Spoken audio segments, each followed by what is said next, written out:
Sebelumnya ketika saya masih di Kediri tahun 76 saya selesai IAIN Fakultas Tarbiyah Tulungagung, kemudian berusaha meneruskan ke jenjang doktoral di IAIN Malang.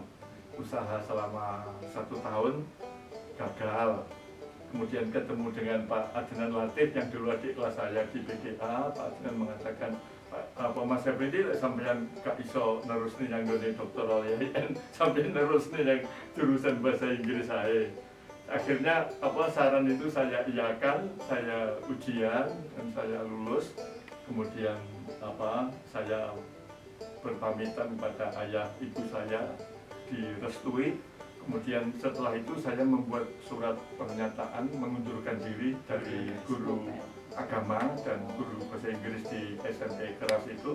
Kemudian ya saya kuliah di di jurusan bahasa Inggris. Nah, alasannya karena memang waktu saya berada di Gontor itu saya sangat menyukai bahasa Arab dan saya sangat menyukai bahasa Inggris, sehingga ketika masuk ke jurusan bahasa Inggris ya tune in-nya bagus sekali, terutama tadi saya ceritakan tentang grammar, tentang grammarnya itu.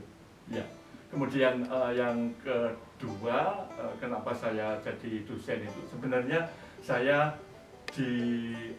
sarankan waktu itu oleh Pak Zuridin ujian ke Caltex, dan saya ke sana. Kemudian saya ujian itu bulan Juli di Caltex itu. Kemudian tidak ada pengumuman sampai bulan September. Kemudian pada itu tahun 1983. Kemudian ada offering di jurusan membuka peluang pendaftaran dosen baru. Waktu itu Pak Adnan waktu itu sudah jadi sekjur. Kemudian saya ketemu sama Pak Adnan, mengatakan, Pak Adnan, waktu itu saya manggilnya masih Di Adnan, aku dikandani Pak Zuridin kon daftar jadi dosen gini. Terus katanya Pak Adnan, sampean ini loh jadwal semester ngarep wis dipasang. Jadi saya belum ujian dosen itu Pak Adnan itu. Karena sebenarnya saya itu istilahnya didedeki kalau bahasa Jawa itu. Ditunggu-tunggu itu memang oleh jurusan. Jadi waktu saya semester keempat itu Pak Yuswotomo itu waktu itu sekjur mengatakan, Effendi, nanti kalau kamu sudah lulus ini mau kemana? Ya nanti meneruskan ILCTP Pak waktu itu. Terus Pak Yuswotomo, kamu mau tak jadi dosen di sini? Wah ya, kalau ijazah S1 apa layak loh Pak jadi dosen di sini? Waktu itu saya kan nggak mikir saya kalau S1 kan guru SMA kan, bukan sebagai dosen. Jadi ketika saya masuk ya dengan ijazah S1 itu. Jadi ya karena saya sudah ditunggu-tunggu oleh jurusan, begitu saya daftar. Kami menangkap mungkin ketertarikan Pak Effendi terutama di ethnolinguistics. Oh iya. Itu ada hal khusus begitu berarti Bukan ya.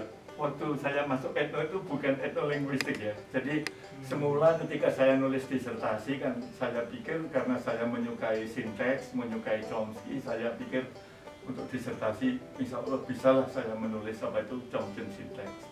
Kemudian setelah saya mengikuti kuliahnya William O'Grady mungkin 3 semester ya, saya mikir mosok sih bahasa manusia kayak ngono itu. Jadi sambil mengerti sambil nggak percaya gitu loh. Terus akhirnya dosen kajur saya namanya Mike Foreman itu cerita begini, Effendi, saya tahu kamu akan nulis tentang Chomsky syntax, tapi di linguistik, antara linguistik sastra itu ada sebuah disiplin kecil namanya etnopoetika. Nah, mumpung kamu masih di sini, itu artikel-artikel buku kamu kumpulkan. Nanti kalau kamu sampai di Indonesia bisa kamu kembangkan. Karena saya merasa tidak macet. Dan sebelum itu ketika saya masih di Universitas Hawaii itu kalau ada buku-buku kan banyak sekali buku-buku yang Jawa yang sudah diinggriskan. Ya, yang paling saya ingat itu yang Wedotomonya Mangkunegoro keempat itu. itu diterjemahkan oleh Robson bagus sekali. Jadi saya itu kan mencintai model Tomo itu bertahun-tahun ya. Kemudian mendapat baru ngerti isinya ketika membaca terjemahannya Profesor Robson itu. Kemudian setelah ada etnopoetika itu saya pikir ya iki terus cocok gitu.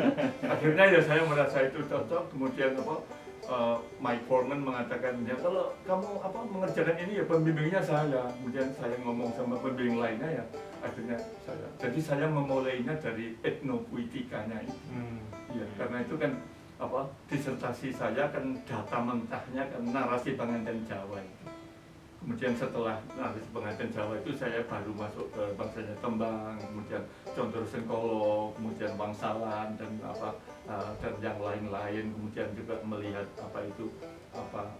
Wulangreh, Bedo Tomo, kemudian juga kebetulan ada buku-buku Ronggo Warsito yang sudah diteliti oleh orang IAIN Jogja, orang Malaysia. Jadi asalnya jadi ke etnopoetika dulu, kemudian setelah karena etnopoetika begitu kulturalnya sehingga gampang sekali kan masuk ke etnolinguistik. Makanya Pak almarhum Pak Sunyono Darjowijoyo itu ketika membaca dia di sisi yang lain kan kita juga perlu positioning orang Indonesia, scholars Indonesia untuk mengembangkan keilmuan itu. Kemudian kalau Pak Effendi melihat hal itu gimana kira-kira? Pak Yadi. Jadi saya dua hal ya. Jadi pertama Pak Mas Hikam, AS Hikam yang dulu pernah jadi menterinya Gus Dur itu mengatakan bahwa kalau seperti bahasa, seni tari, seni lukis yang dilakoni oleh orang Indonesia sebenarnya kan kita ini sebagai penghayat pelaku, kalau kita juga sekaligus sebagai ilmuwan sebenarnya kan kita bisa kalau menggunakan jadi antara image perspektif kemudian mundur menjadi etik, Anda bisa bergerak antara image dan etik perspektif. Seperti saya mengerjakan disertasi saya kan juga gitu. Saya sebagai orang Jawa itu berada pada posisi image ya. Ketika saya mendeskripsikan saya berada pada posisi etik perspektif. Nah, sebenarnya tahun 2017 itu saya meresensi salah satu buku terbaru dari Pak Sudaryanto yang pakar linguistik ya. Pakar linguistik di Gajah Mada yang sekarang juga masih sudah sepuh tapi masih aktif mengajar di Pascasarjana UNS dengan perguruan tinggi saya lupa namanya di Klaten di mana ya. Tapi beliau sampai sekarang komunikasi dengan baik. Nah, Pak Sudaryanto itu pernah memberi ketika menerbitkan buku yang dulunya tahun 90 sudah terbit, diterbitkan ulang dengan edisi diperbaharui, akan dikembangkan menjadi 3 buku gitu. Nah, bukunya itu kalau tidak intinya itu tentang hakikat bahasa. Nah, ketika beliau masuk ke hakikat bahasa itu ketika saya menulis resensi tahun 17 itu saya katakan ini betul-betul philosophical breakthrough in linguistics, karena kalau filsafat bahasa dalam pengertian barat itu kan semantik dan pragmatik yang dikembangkan secara sangat mendalam. Nah, Pak Sudaryanto ini lain, jadi titik tolaknya betul-betul filsafat, sehingga kalau saya ringkaskan buku Pak Sudaryanto itu, kalau kita kembali ke adagium René Descartes ya, yang Cartesian filosofi kan mengatakan I think therefore I am itu ya. Maka saya berpikir maka saya ada. Nah, itu filsafat bahasanya Pak Sudaryanto itu boleh diringkaskan menjadi 2. Saya berbahasa maka saya ada. Kemudian karena bahasa itu sebagai alat komunikasi dan alat perekat kebersamaan, ketemu, jadi kita berbahasa maka kita ada gitu. Nah, waktu itu saya katakan ini betul-betul philosophical breakthrough dari seorang linguis di Indonesia. Sangat bagus kalau ini diterjemahkan. Karena itu kalau itu di bahasa Inggris kan, dan itu istilahnya diekspos ke dunia internasional, betul-betul sumbangan linguistik Indonesia betul-betul luar biasa. Pak Randy, selama Bapak menjadi dosen Ya. di jurusan bahasa Inggris, kira-kira kesan apa yang bisa Bapak sampaikan ke kolega, termasuk juga untuk pengembangan jurusan ke depan? Oke, terima kasih. Ya, jadi mungkin seperti saya katakan di di WA itu, saya pertama ketika saya jadi mahasiswa saya merasa sangat bangga, sangat mencintai jurusan. Ketika saya jadi dosen tahun 84 dan sekarang ini ketika saya pensiun tahun 2020 ya, rasa bangga, rasa cinta pada jurusan saya kira saya bersyukur sekali ya. Dan memang artinya saya melihat figur-figur seperti almarhum Pak Wahab, Pak Zuridin, kemudian yang sekarang juga masih sugeng Pak Sartono, Bu Oke, kemudian Bu Rumbilin, itu saya kira seluruhnya panutan-panutan yang luar biasa ya. Sehingga kalau misalnya saya, Pak Ali Sauka, Pak Adenan dianggap bisa ada hal-hal yang dianggap bisa jadi panutan ya, berarti sebenarnya kami hanya mewarisi ilmu istilahnya semangat ilmiah dari guru-guru kami gitu. Kemudian kalau seperti sekarang ini saya sudah jadi dianggap senior dan sudah selesai tugas saya dan saya kepada jurusan ya, saya terus terang saja artinya melihat Pak Haryadi, kemudian Bu Anik Nunu, Pak Yazid, Bu Renzi, kemudian yang muda Bu Ipon, Bu Evi, sekarang juga kecepatan tumbuhnya dalam keilmuan luar biasa ya. Jadi saya merasa terutama dengan selesainya Bu Renzi sudah jadi doktor dari Leiden ini, jadi ketika saya akan meninggalkan jurusan ini sudah rasanya linguistiknya tidak akan kosong gitu loh, luar biasa. Jadi saya sama sekali tidak mengkhawatirkan ya. Jadi saya justru merasa sangat optimis bahwa khususnya di bidang linguistik dan umumnya di bidang bahasa Inggris dalam pengertian apalagi ILT kan ILT kita ini sudah muncul sejak zaman ILTP ya. Jadi sekarang ini sebenarnya kan kita tinggal meneruskan kemunceran masa lampau ya. Jadi kalau linguistik saya juga sudah sangat senang. Kemudian saya kira sastra dengan lulusnya Pak Amri, Bu Evi, Eliana, kemudian nanti kawan-kawan yang lebih muda, saya kira tidak ada kekhawatiran sama sekali ya. Kalau menurut Ki Hajar Dewantara kan tut wifi Handayani itu loh. Kalau slogannya sekarang kan tut wifi Handayani. Itu karena apa? Itu karena Muri Handayani sudah nikah gitu. Karena nanti saya masih diminta meneruskan bimbingan skripsi dan bimbingan disertasi kan, meskipun saya sudah tidak mengajar, saya kan masih berada sama kawan-kawan ini. Artinya lepasnya dari jurusan kan pelan-pelan, dan juga saya juga berjanji kalau misalnya saya skripsi disertasi sudah selesai di rolling, saya kepingin tetap bertahan di sana gitu. Karena artinya ya sebagai linguis kan tidak pensiun, artinya sebagai ilmuwan kan tidak pensiun, tapi yang pensiun kan saya sebagai pegawai negeri atau sebagai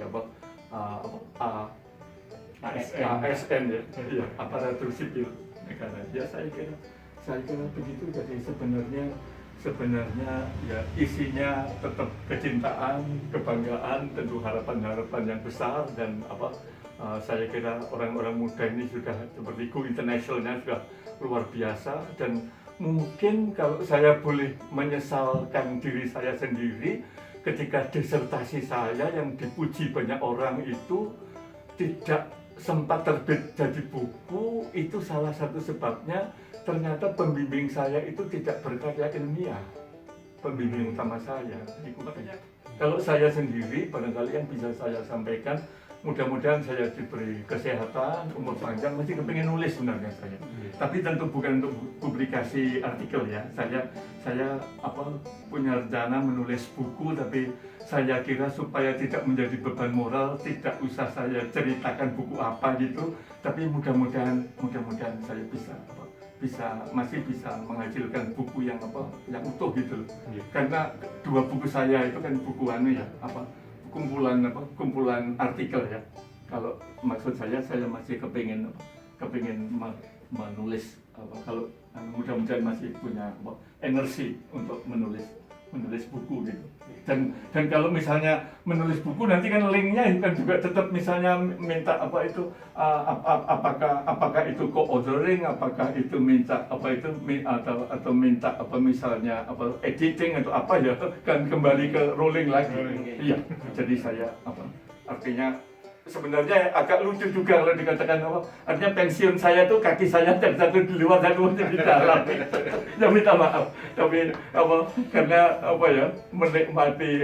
menikmati suasana keilmuan itu. Jadi kalau saya di dalam Al-Quran itu ada idza ta'akum lima yuhyikum itu saya merasakan panggilan ilmiah itu juga yang menghidupkan hati saya, menghidupkan jiwa saya, menghidupkan semangat saya. Karena sebenarnya kan saya juga punya kawan di Jakarta yang sudah hampir pensiun mengatakan, Mas Effendi kalau sudah pensiun jangan istirahat dari kegiatan akademik gitu. Oh enggak, saya tetap nanti meskipun nanti ya mungkin masih tetap punya kegiatan akademik.